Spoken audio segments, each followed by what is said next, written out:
And finally, another extraordinary woman in the making, my girl. I love you, you're the future, and oh, you're just... Westworld. And the Golden Globe goes to The Crown, Netflix.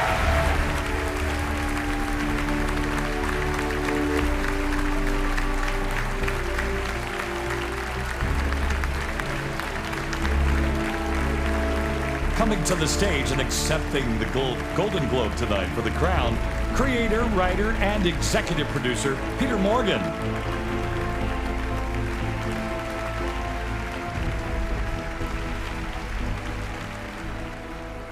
Come on. Nina and Ali, thank you. Where are you? There. Oh, that's a long way away. They call...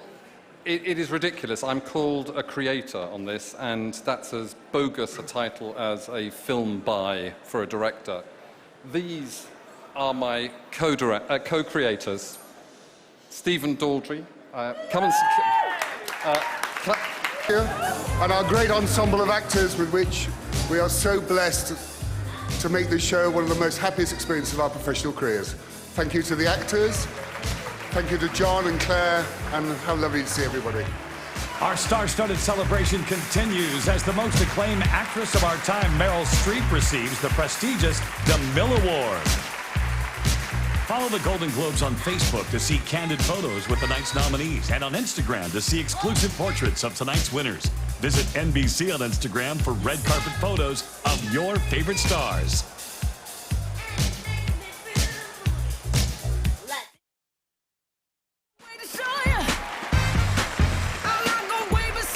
Welcome back to the Golden Globes.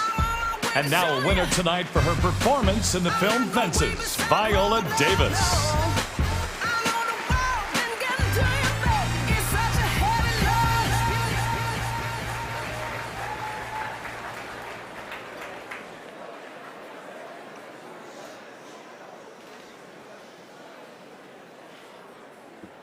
She stares.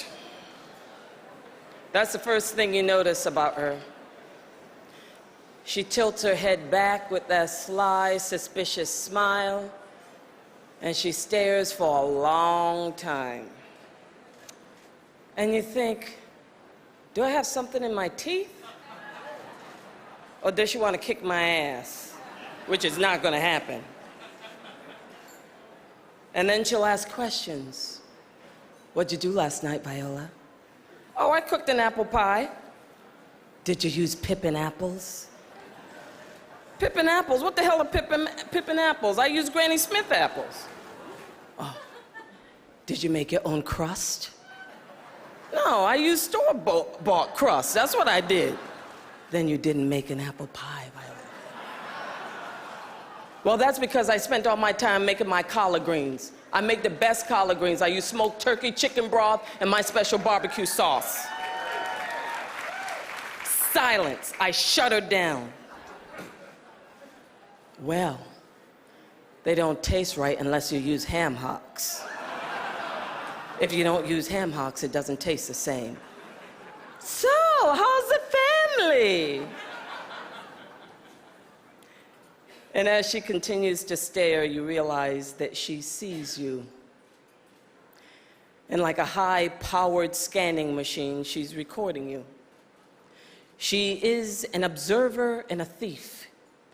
She waits to share what she has stolen on that sacred place which is the screen. She makes the most heroic characters vulnerable, the most known familiar, the most despised relatable.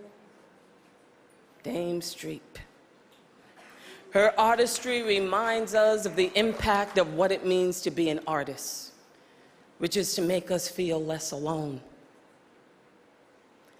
I can only imagine where you go, Meryl, when you disappear into a character. I imagine that you're in them, patiently waiting, using yourself as a conduit, encouraging them, coaxing them to release all their mess, confess, expose, to live. You are a muse. Your impact encouraged me to stay in the line. Dame Street, I see you.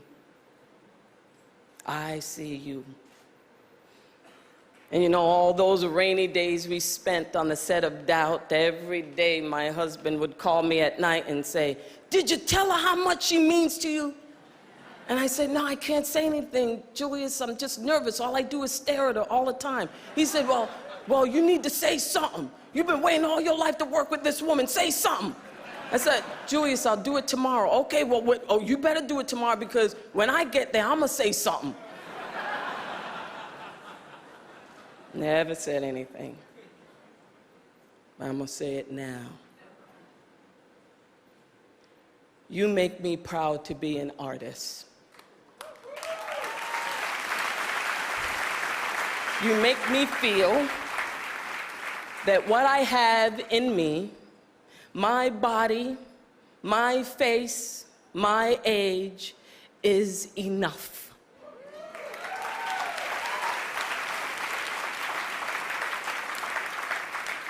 You encapsulate that great Emile Zola quote that if you ask me as an artist what I came into this world to do, I, an artist, would say I came to live out loud.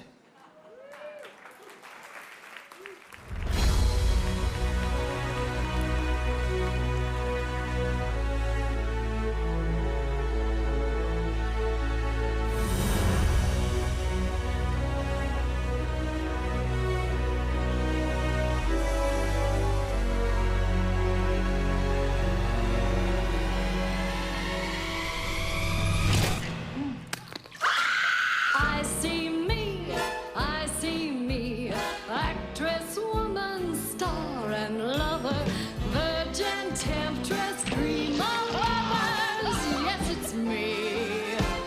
You can dance, you can jive, having the time of your life.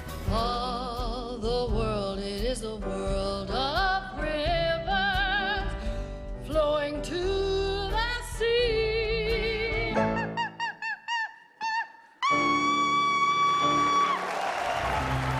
You were born to be a star. Oh, you think so? Ethel. I came to forgive, but all I can do is take pleasure in your misery. I kept thinking about Billy, waking up in his room and with his little clouds all around that I painted, and I thought I should have painted clouds downtown because he would think that he was waking up at home. I am truly not like other women. I have a freedom they cannot understand. Never underestimate the power we women have to define our own destinies. We have been left with no alternative but to defy this government. Go to the wood!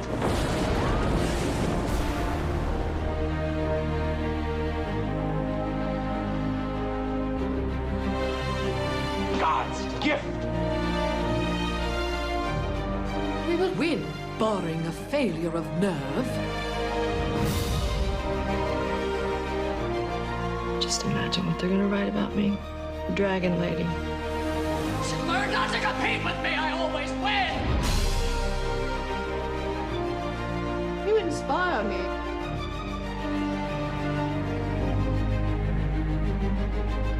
Hi, Sharon. How you doing? Oh, I'm in the pink.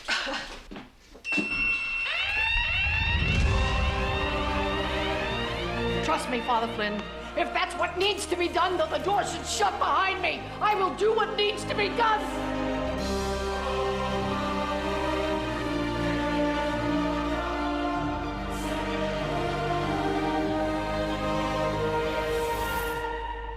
The truth, I don't even know what is the truth. After all these lies I have told.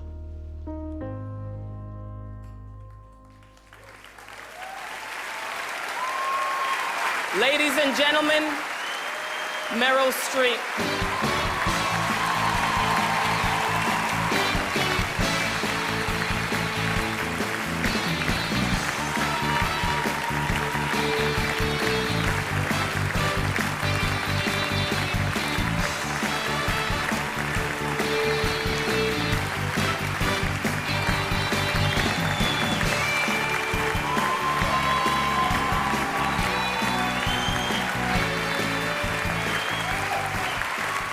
Thank you very much.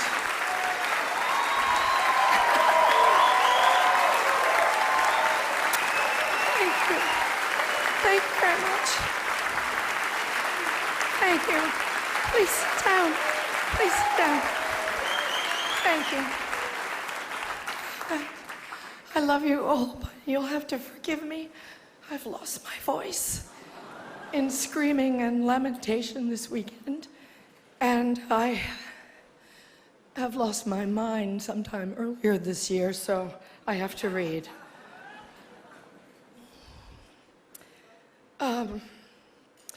Thank you, Hollywood Foreign Press.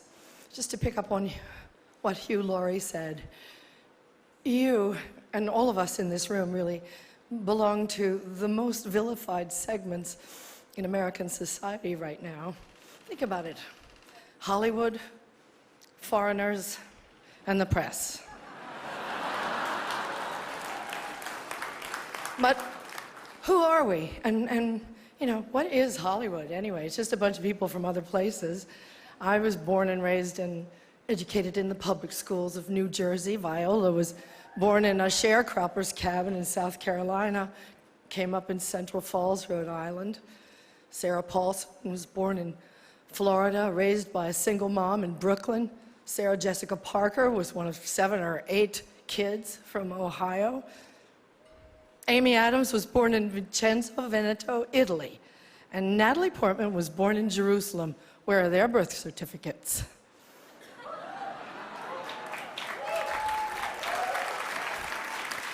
And the beautiful Ruth Negga was born in Addis Ababa, Ethiopia, raised in Ireland, I do believe.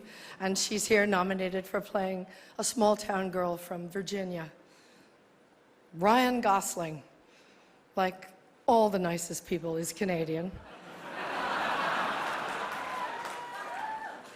And Dev Patel was born in Kenya, raised in London, and is here for playing an Indian raised in Tasmania. So Hollywood is crawling with outsiders and foreigners. And if we kick them all out, you'll have nothing to watch but football and mixed martial arts, which are not the arts.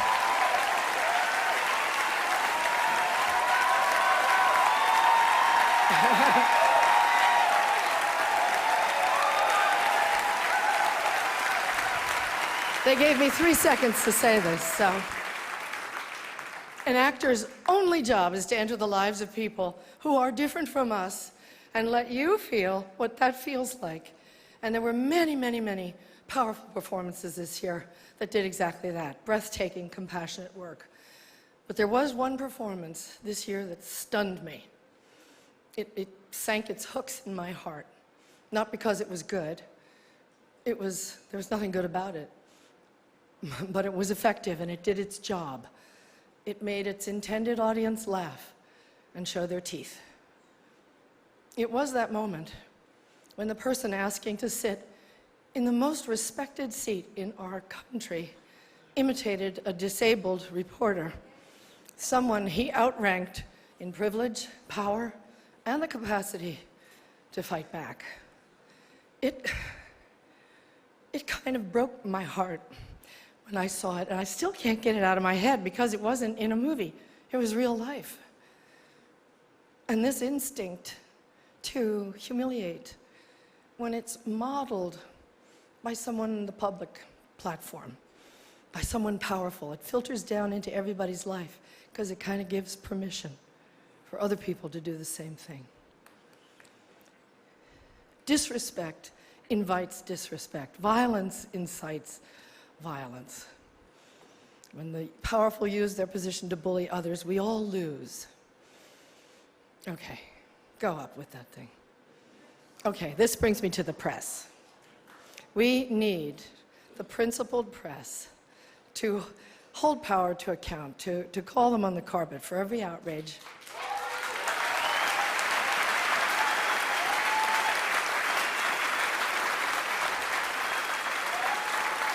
That's why our founders enshrined the press and its freedoms in our Constitution. So I only ask the famously well-heeled Hollywood foreign press and all of us in our community to join me in supporting the Committee to Protect Journalists, because we're going to need them going forward, and they'll need us to safeguard the truth. One more thing.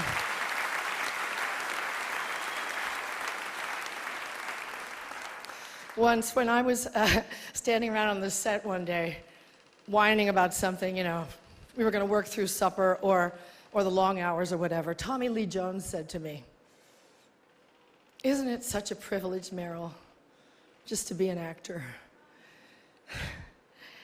Yeah, it is, and we have to remind each other of the privilege and the responsibility of the act of empathy.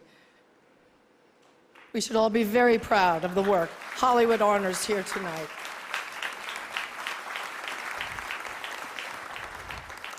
As my friend, the dear departed Princess Leia, said to me once, "Take your broken heart, make it into art." Thank you for it.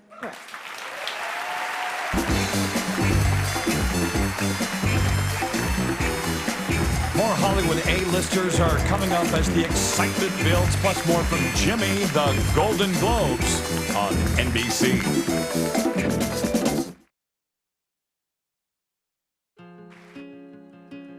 I remember my first job. I was a singing, dancing waitress on the Spirit of Washington, a dinner cruise. I was a red licorice salesperson at a rodeo in Ogden, Utah. I worked in the perfumeries in London. I tore tickets at a movie theater. I was a paperboy. I was a lifeguard. I've always been an actor. My first job was being the letter V in a promotional video for a British TV channel called CLTV. I remember my first job, cleaning up dog poop at a pet shop. Yeah, I mean, I never really needed another job. I just kind of, you know, I just bummed around for a few years. I decided to be an actor. Worked nonstop ever since as an actor. I was a TV guide delivery boy. I was a waitress at Circle's Pizzeria in Brooklyn. I was a waiter. I was a caddy at Killarney Golf Course. I changed people's cards at the bingo. Maybe for the sake of the piece, I'll just make something up. And then, okay, so cut to a few more people. When you come back to me, I'll be ready. My first job was shoveling snow. I loaded trucks on a cold loading dock. I remember my first job. I was a actor. Ugh, God, I can't even make one up. All right, let me just say the first thing that pops into my head. I was a golf boy. Is that a job? I don't know. It sounds like one. I was a golf boy. And now, the star of Hell or High Water, welcome Chris Pine.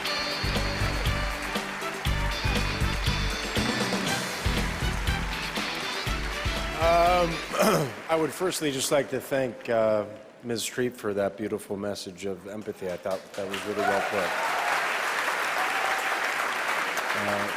The best message of tonight, I think. The next nominated drama is a story of revenge and necessity and is reminiscent of great character-driven dramas of the 1970s. Two West brothers, played by Ben Foster and myself, risk everything to rescue their family from poverty. The pair embark on a series of bank robberies with a plan to save their family ranch by paying off the bankers with their own stolen money. Meanwhile, a wily pair of Texas Rangers are closing in. Nominated for 3 Golden Globes, this is Hell or High Water. You may be hearing a lot of things about me and your uncle. Whatever I hear, I won't believe it. No, you believe it. I did all of it. Those banks loaned the least they could so they could swipe your mama's land. They took everything from your family.